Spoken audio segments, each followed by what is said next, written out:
So I was reading in this is Elijah by Priscilla Shire. We're doing this study with our women's Bible study group.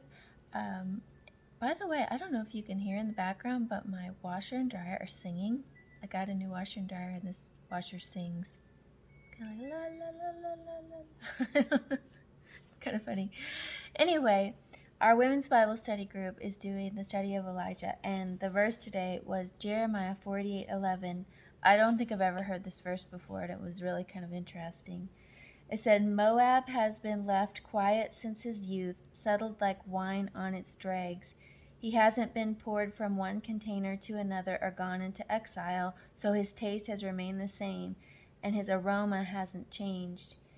Okay, so when I first read it, I was like, what the heck does that even mean? But she was talking about, Priscilla in the book was talking about how they went to look at some vineyards in California, and they talked about how when the grapes are poured into these giant barrels, then over time everything settles and they have to pour off the liquid, and then the dregs are like what's left over, and then they have to pour it off again, and then there's the dregs settle more, but you have to like continually pour it off, and in order to get the good beautiful aroma and the awesome wine out.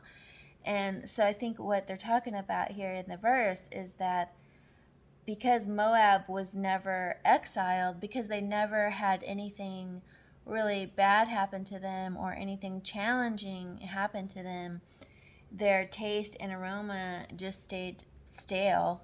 It was they never changed, they never grew, they never stayed the same. And I thought it was really cool because she was basically talking about how, so many times in our life we have situations that are really unsettling and that are really hard for us. But when you look back, even though it was so difficult, you can be thankful for it because it changed you. It made you a better person.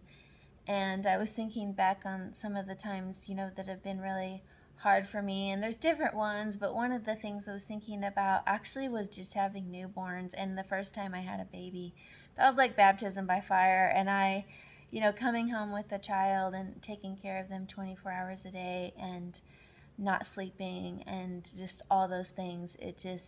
I remember walking down the hall and being like, Lord, what in the heck did you get me into? And I know that's not like the worst thing that could happen to a person. Obviously, I made it and I ended up having 6 kids. So, I got used to it and I figured out how to do it. But it was a really, really hard time for anyone who's gone through that, especially if you've had a child that doesn't sleep, you understand. So, but I'm thankful for it because it definitely, being a parent and being a mother has made me a more unselfish person and definitely a better person. Not that I'm not selfish sometimes, for sure, but I definitely think it's refined me and made me better. So I hope this helps somebody today and that you can look back on how God has, maybe unsettled you at different times, but yet it's made you stronger.